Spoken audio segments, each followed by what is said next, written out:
नमस्कार विद्यार्थियों, स्वागत है आप सभी का आपके अपने एजुकेशनल प्लेटफॉर्म कॉमर्स मेरी जान के ऊपर, जहां पर हम डिस्कस करते हैं कॉमर्स से related important topic. I hope आपकी जो टीआरए और जूनियर अकाउंटेंट की जो प्रिपरेशन है वो काफ़ी अच्छी चल रही होगी। यहाँ पर हम आपके साथ डिस्कस कर रहे हैं टीआरए और जूनियर अकाउंटेंट का एक बहुत ही इंपॉर्टेंट सब्जेक्ट, नाम है जिसका राजस्थान सर्विस रूल, जिसके अंदर हमारा जो टारगेट रहेगा वो रहेगा कि 25 में से आपके 25 क्वेश्चन क्या हो, सही हो।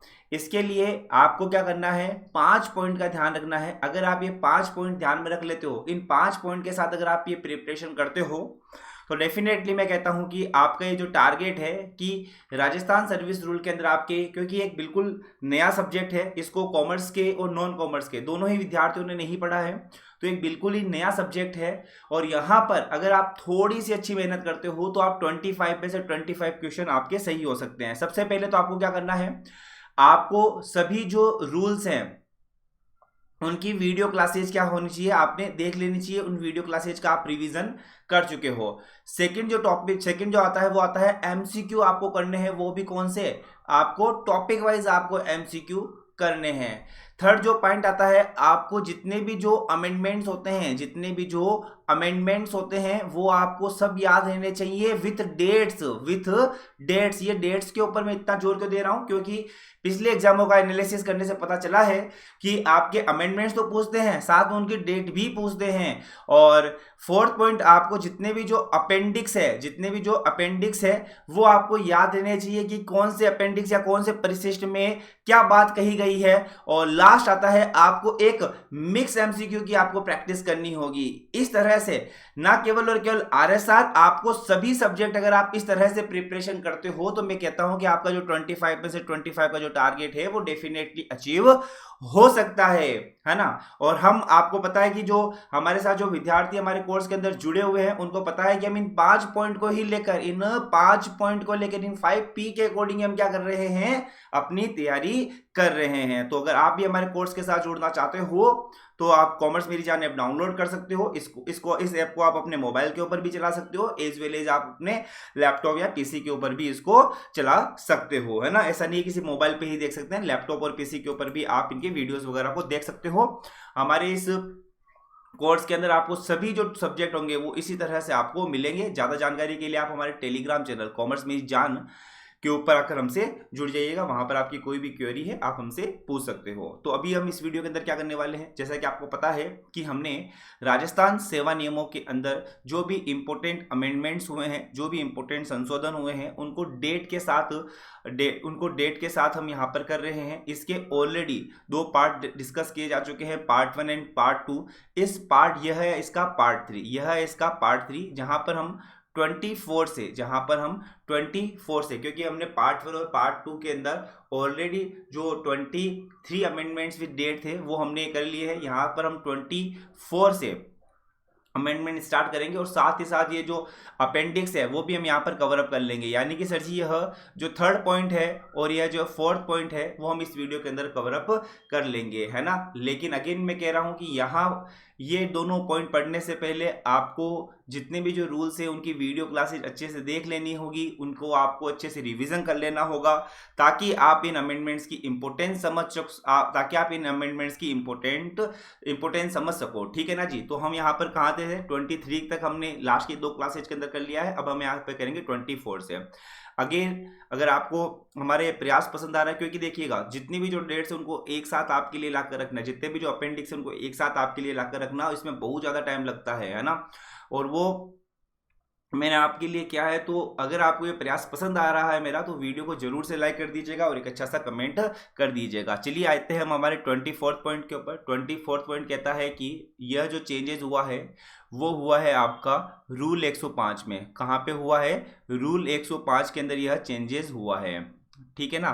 क्या चेंजेस हुआ है कि यहाँ पर जो चिकित्सालय अवकाश था, मेडिकल जो लीव थी, उसके अंदर जो सैलरी की सीमा, जो सैलरी की जो लिमिट तय की गई थी वो कितनी है, 12,000 रुपए की है। तो ये नियम 105 क्या है, एक बार उसके ऊपर भी नजर मान लेते हैं। देखिएगा मैंने यहाँ पर आपके लिए क्या कर रखा है, यहाँ पर आपके लिए क्या कर है, जो भी रूल है उससे रिलेटेड जो हमने क्लास के अंदर, हमारी वीडियो क्लास के अंदर पढ़ा था, हमने हिंदी और इंग्लिश दोनों मीडियम के अंदर नोट्स हमारे, वहां पर हमने जो पढ़ा था उसका मैं आपको पूरा का पूरा यहाँ पर क्या कहते हैं, ये जो जिससे अमेंडमेंट रिलेटेड है वो पूरा का पूरा रूल यहाँ पर आपके साथ डिस्कस कर लेता हूँ, ठीक है ना। रूल 105 क्या है, चिकित्सालय अवकाश की सीमा। चिकित्सालय अवकाश की सीमा ये कहता है कि कोई भी कर्मचारी, कोई भी एम्प्लॉय जो कि किसी भी डेंजरियस फील्ड के अंदर या डेंजरियस वर्किंग कर रहा है, तो वहां पर हमेशा उसकी जान मान की हानि रहती है। तो पहला तो आता है कि आप डेंजरियस प्लेस के ऊपर काम कर रहे हो, आप एक चतुर्थ श्रेणी कर्मचारी हो और आपका वेतन कितने से ज्यादा नहीं हो, 12,000 से ज्यादा का नहीं हो, और अगर आपको उस डेंजरियस वर्क को करते समय कोई चोट लग जाती है तो आपको आपको क्या कर दिया जाएगा, हॉस्पिटल लीव यानी कि चिकित्सालय अवकाश आपको क्या कर दिया जाएगा, प्रोवाइड करवा दिया जाएगा। हॉस्पिटल लीव आपको प्रोवाइड करवा दिया जाएगा, लेकिन कंडीशन क्या है, पहले तो आप डेंजरियस वर्क कर रहे हो, क्लास 4 एम्प्लॉय हो और आपकी सैलरी जो है वो 12,000 से ज्यादा की नहीं है। तो अगर आपको वो डेंजरस वर्क करते समय किसी भी तरह की कोई आपके साथ दुर्घटना घट जाती है तो आपको हॉस्पिटल लीव ग्रांट कर दी जाती है। पहले ये 12,000 नहीं था, आई थिंक 5,000 के अराउंड था, जिसको बढ़ाकर कितना कर दिया गया है, 12,000 कर दिया गया है। तो यहाँ पर आप इसको ध्यान रखिएगा, ये आपके 24 वाला है कि ये नियम 105 में जो चेंजेस हुआ है कि चिकित्सालय अवकाश यानी कि हॉस्पिटल लीव जो आती है, हॉस्पिटल लीव जो होती है, हॉस्पिटल जो लीव होती है उसके लिए जो लिमिट है वो कितनी है, 12,000 अभी हो चुकी है। और ये जो लिमिट है वो, इस लिमिट का जो नोटिफिकेशन था वो इश्यू तो हुआ था, नोटिफिकेशन जो है वो इश्यू तो हुआ था 12/9/2008 को, लेकिन यह नोटिफिकेशन जो है वो एप्लीकेबल हुआ, नोटिफिकेशन है वो एप्लीकेबल हुआ 1 जनवरी 2007 से। तो इस पॉइंट को जरूर से ध्यान में रखिएगा। उसके बाद में 1 जनवरी 2007 से एक और इम्पोर्टेंट चेंज आया, 1 जनवरी 2007 से एक और इम्पोर्टेंट चेंज आया। क्या, यह जो चेंज था वो था आपके रूल 144A में। कहाँ पे था ये चेंज, रूल 144A के अंदर। रूल 144 के अंदर क्या होता है, जब भी आपको आपके ऑफिस से किसी दूसरे ऑफिस के अंदर भेजा जाता है डेप्यूटेशन के ऊपर, तो आपको जब भी ऐसे डेप्यूटेशन के ऊपर भेजा जाता है तो आपको डेप्यूटेशन अलाउंसेज मिलता है। वो कितना होता है, आपके पे का 2.5% होता है, आपके पे का 2.5% होता है, जो कि मैक्सिमम कितना हो सकता है, 600 रुपये तक का हो सकता है, जो कि मैक्सिमम कितने रुपए का हो सकता है, 600 रुपये का हो सकता है। फॉर एग्जाम्पल आपका जो 2.5% है वो 600 रुपये से कम बना तो आपको वो दे दिया जाएगा। 2.5% अगर आपका 600 रुपये से ज़्यादा बना तो आपको कितना मिलेगा, 600 रुपया मिलेगा। तो मैक्सिमम 600 रुपया हो सकता है, और वैसे कितना होता है, आपके पे का 2.5% होता है। ये जो डेप्यूटेशन अलाउंसेज की जो लिमिट थी ना, ये कब डिसाइड की गई है, ये डिसाइड की गई है 1 जनवरी 2007 से। ये कब डिसाइड की गई है, 1 जनवरी 2007 से यह लिमिट आपके लिए डिसाइड की गई है। Next amendment again very important है। देखो कब से आया है यह आया है 19 जनवरी 2022। मतलब कि जितने भी जो लेटेस्ट के अमेंडमेंट है वो भी मैं आपके लिए लेकर आया हूँ, जितने भी इंपॉर्टेंट अमेंडमेंट है वो सारे के सारे मैं आपके लिए लेकर आया हूं। 19 जनवरी 2020 को ये कौन से रूल के अंदर अमेंडमेंट आया है, रूल 110 के अंदर ये अमेंडमेंट आया है। रूल 110 के अंदर ये अमेंडमेंट आया है। रूल 110 किससे रिलेटेड है, आपका स्टडी लीव से रिलेटेड है। किससे रिलेटेड है ये रूल, स्टडी लीव से रिलेटेड है। ये कहता है कि अध्ययन अवकाश उस सरकारी कर्मचारी को नहीं दिया जाएगा जो उस तारीख से 5 साल के भीतर सरकारी सेवा से सेवानिवृत्त की आयु प्राप्त करने वाला है, जिस दिन उसके अध्ययन अवकाश की समाप्ति के बाद उसे ड्यूटी पर लौटने की उम्मीद है। Study leave will not be granted to a government servant who is due to attain the age of superannuation, मतलब कि उसकी सुपरएनुएशन या उसकी रिटायरमेंट की तिथि डेट आने वाली है, from government service within 5 years of the date on which he is expected to return to duty after expiry of study. मतलब कि अध्ययन अवकाश खत्म होगा जब वो ड्यूटी को ज्वाइन करेगा, तब से 5 साल की अंदर ही उसका क्या आने वाला है, सुपर एनुएशन आने वाला है। फॉर एग्जाम्पल उसने 1 साल की स्टडी लीव मांगी, 1 साल के बाद में जब वो आएगा तो उसके बाद में विद इन 5 years अगर उसका रिटायरमेंट होने वाला है, उसका सुपर एनुएशन क्या होता है, आपकी एज 60 साल हो जाती है ना, तब आपको कंपलसरी रिटायरमेंट कर दिया जाता है ना, तो उसका सुपर एनुएशन आने वाला है। तो उस केस के अंदर उसको स्टडी लीव नहीं दी जाएगी, स्टडी लीव नहीं दी जाएगी। देखो इसको मैंने बिल्कुल बहुत ही प्यारे तरीके से यहाँ पर अपने नोट्स के अंदर समझाया है। मैंने आपको अगेन कहा है कि राजस्थान सर्विस रूल के अंदर अपना जो कहते हैं ना, कहीं पर भी अपनी टक्कर नहीं है, इस तरह से हमने यहाँ पर समझाया। देखो मैंने इसको किस तरह से समझाया, यहाँ पर ये स्नीर है, आप जानते ही होंगे, है ना। तो यहाँ पर ये जो स्नीर है ये दिखा रहा है, क्या कह रहा है, देख भाई तुझे पढ़ाऊंगा लिखाऊंगा, यानी कि तुमको स्टडी लीव दूंगा, और तू आने के बाद में 5 साल भी काम नहीं कर पाएगा, तो ऐसे पढ़ाने लिखाने का क्या फायदा, तो तुमको तो स्टडी लीव नहीं मिल सकती है। कौन सा रूल है, 110(1) है RSR से रिलेटेड। तो मतलब कि वो कर्मचारी जो कि स्टडी लीव के ऊपर जाते हैं और स्टडी लीव से वापस आने के बाद में 5 साल भी अगर सर्विस नहीं कर पाएंगे, क्योंकि उनका 5 साल के अंदर अंदर ही सुपर एनुएशन आ जाता है, तो उनको स्टडी लीव ग्रांट नहीं की जाएगी। यह जो बात कही गई है स्टडी लीव के अंदर, यह बात कब से कही गई है, 19 जनवरी 2022 से यह बात कही गई है। अगेन इंपॉर्टेंट पॉइंट है, ध्यान में रखिएगा। अगेन 19 जनवरी 2022 को एक और बात कही गई है। अगेन 19 जनवरी 2022 को क्या कही गई है, एक और बात आपके लिए कही गई है। क्या बात कही गई है, देखिएगा। 19 जनवरी 2022 को rule 110, study leave will not be admissible to an employee who has attain the age above the 52 years. 52 साल से अधिक आयु प्राप्त कर चुके कर्मचारी को अध्ययन अवकाश देय नहीं होगा। इसी 19 जनवरी 2022 वाले पॉइंट के अंदर ये बात कही गई थी, और उसको देखो हमने अपने नोट्स के अंदर कैसे समझाया है ना। देखिएगा यहाँ पर इनको भी आप जानते ही हो, है ना, ये बोर्ड के मालिक है ना, बिल्कुल कूल रहते हैं। ये पूछ रहा है कि यार मैं 51 साल का हूँ, क्या मुझको अध्ययन अवकाश मिलेगा, ये बोलते हैं हाँ मैं दे दूंगा, तू टेंशन मत ले, है ना। ये 52 साल वाला पूछ रहा है क्या मुझको अध्ययन अवकाश मिलेगा, अगेन ये कह रहे हैं कि हाँ मैं दे दूंगा, तू टेंशन मत ले। फिर यह 52 साल एक दिन का है, मतलब कल ही इनका बर्थडे गया था और आज ये है 52 साल एक दिन के होके, क्या मुझको अध्ययन अवकाश मिलेगा।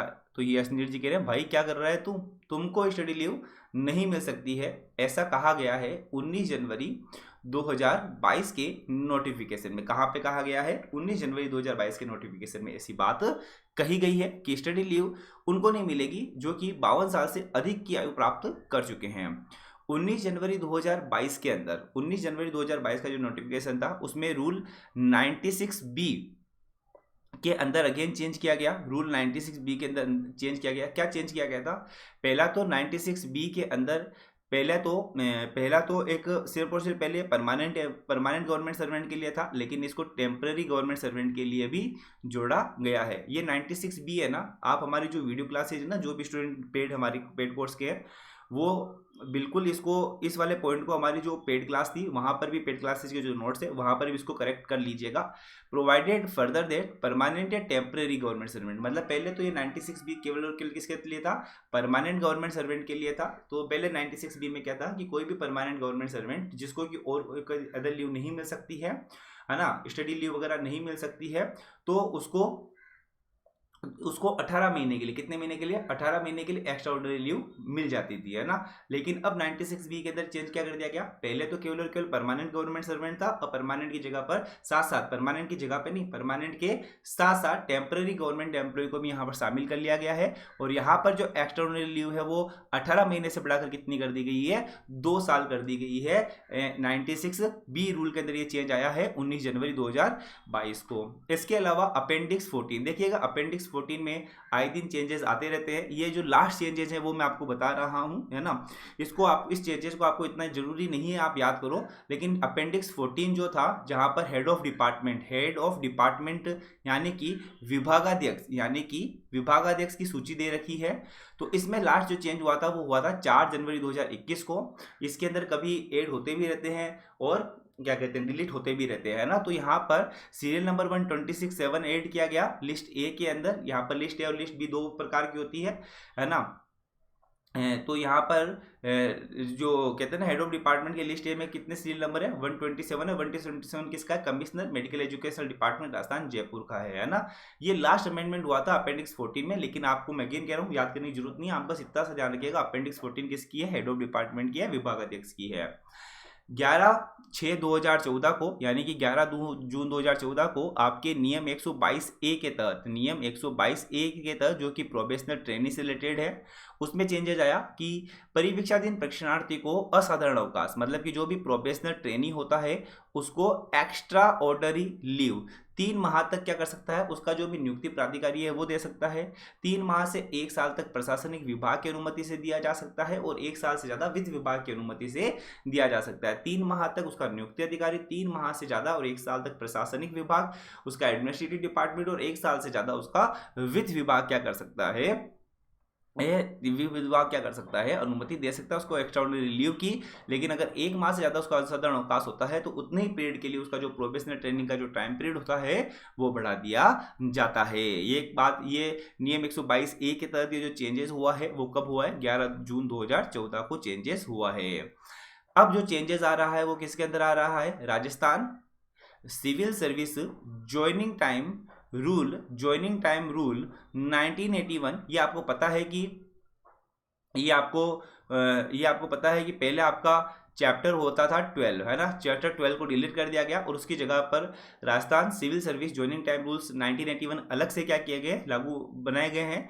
इनको देखो, ये इनके बारे में अधिसूचना तो 17 मार्च 1981 को जारी हो गई थी। 17 मार्च 1981 को ये कह दिया गया कि राजस्थान सेवा नियमों का जो चैप्टर 12 है उसको हम क्या कर रहे हैं, डिलीट कर रहे हैं और उसकी जगह के ऊपर Rajasthan civil service joining time rule 1981 बना रहे हैं, जो कि 17 मार्च 1981 को इसके लिए नोटिफिकेशन इश्यू कर दिया गया था। 17 मार्च 1981 को क्या कर दिया गया था, इसका नोटिफिकेशन क्या कर दिया गया था, इश्यू कर दिया गया था। और ये जो रूल एप्लीकेबल होंगे वो कब से होंगे, यह एप्लीकेबल हुए थे 1 अप्रैल 1981 से, ठीक है ना। 1 अप्रैल 1981 से जो Rajasthan civil service joining time rule 1981 applicable हुए हैं, ये बात भी आपको ध्यान में रखनी है।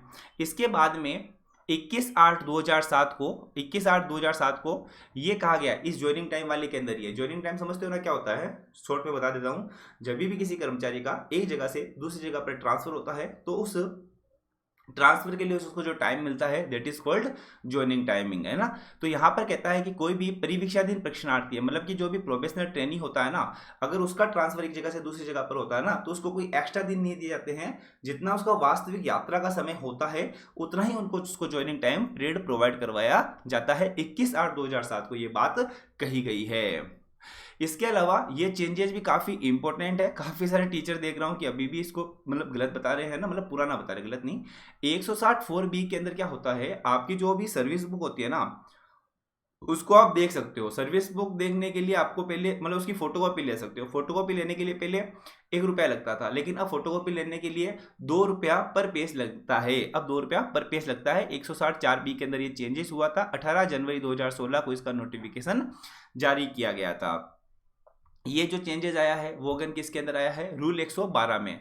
रूल 112 में कब चेंज आया है, 31 जुलाई 2020 को। रूल 112 को अगर आप सब रूल 1 उसके अंदर भी क्लोज सेकंड का एक्सेप्शन देखते हो ना, क्या चेंजेस आया मैं बता देता हूँ। चेंजेस कुछ भी नहीं है। पहले जो केवल मेडिकल ऑफिसर के लिए 3 साल की स्टडी लीव मिलती थी, लेकिन अब स्टडी लीव मेडिकल ऑफिसर के लिए, मेडिकल ऑफिसर डेंटल के लिए, आयुर्वेदिक मेडिकल ऑफिसर के लिए, यूनानी मेडिकल ऑफिसर के लिए, होम्योपैथिक मेडिकल ऑफिसर के लिए, teacher of medical education, professor, associate professor, assistant professor, senior डोमेस्टर, MBBS, BDS डिग्री होल्डर, मतलब सभी के लिए, चाहे यूनानी हो, चाहे आयुर्वेदिक हो, चाहे होम्योपैथिक हो, सभी को अब स्टडी लीव 3 साल की मिल सकती है। आई बात समझ में। तो ये चेंजेस यहाँ पर हुआ था। कब चेंजेस हुआ था, 31 जुलाई 2020 को ये चेंजेस आपके लिए हुआ था। तो आई होप जितने भी जो चेंजेस थे, ऑलमोस्ट 34 चेंजेस तो ये, और उसके बाद में अपेंडिक्स, है ना। तो अराउंड हमने 40 के करीब क्या कर लिए हैं, सारे पॉइंट्स थे वो कवर अप कर लिए हैं, है ना। अब यहाँ पर देखिएगा, लीव अवकाश लेखा का प्रारूप या फिर लीव अकाउंट का जो फॉर्मेट होता है वो कौन सा होता है, वो फॉर्म नंबर 1 के अंदर अपेंडिक्स होता है, सेकेंड डे अपेंडिक्स होता है, और फॉर्म कौन सा होता है 1। पेंशन कॉन्ट्रीब्यूशन का जो डिटर्मिनेशन होता है वो अपेंडिक्स 5 के अकॉर्डिंग होता है। कंपिटेंट अथॉरिटी कौन है, जिनको पावर्स डेलीगेट की गई है, ये बताया गया है भाग 2 मतलब RSR के वॉल्यूम 2 के अपेंडिक्स 9 में। हेड ऑफ डिपार्टमेंट की सूची कहाँ पर दी गई, अभी हमने ऊपर पढ़ा था अपेंडिक्स 14 के अंदर। इसके बाद में जब भी रूल 22A के अंदर जब भी कोई पर्सन स्टडी लीव के ऊपर जाता है या ट्रेनिंग वगैरह के ऊपर जाता है तो बाद में आता है तो उसको कुछ टाइम पीरियड तक के लिए सेवा देनी पड़ती है। उस टाइम पीरियड तक के लिए सेवा देने के लिए उसे बॉन्ड भरवाया जाता है। वो बॉन्ड होता है आपके लिए परिशिष्ट 18 में, है ना। परिशिष्ट 18 के अंदर वो फॉर्मेट होता है कि जब भी आप किसी भी स्टडी लीव या ट्रेनिंग के ऊपर जाते हो तो वहां से आने के बाद में आपको इतने टाइम पीरियड के लिए सेवा देनी पड़ेगी। अगर इसके बीच में छोड़कर जाओगे तो हम आपके ऊपर पेनल्टी वगैरह का प्रावधान करेंगे। आई होप, देखिएगा अगेन मैं कह रहा हूँ कि इसको बनाने में बहुत मेहनत लगी है, तो अगेन मैं आपको रिक्वेस्ट कह दो, ऑर्डर कह दो, कुछ भी कह दो, आपके भले की बात है। ये जितने भी 34 अमेंडमेंट्स है ना, एक एक करके आप इनको याद कर लीजिएगा। अपेंडिक्स बताए मैंने 5 से 6 के, उनको भी एक एक याद कर लीजिएगा, बार बार रिविजन कर लीजिएगा। मोस्ट है। केवल नियम की रीडिंग करके चले गए तो 25 में से 15-16 ही सही होंगे आज के एग्जाम का लेवल देखते हुए। तो अगर एग्जाम के अंदर आपको 25 में से 25 कवर अप करने हैं तो ये 5 पॉइंट्स आपको कवर अप करने होंगे। आई होप आप इसी के अकॉर्डिंग प्रिपरेशन करेंगे और हमारे साथ टेलीग्राम चैनल कॉमर्स मेरी जान पे जरूर से जुड़ जाइएगा। All the very best for your exam.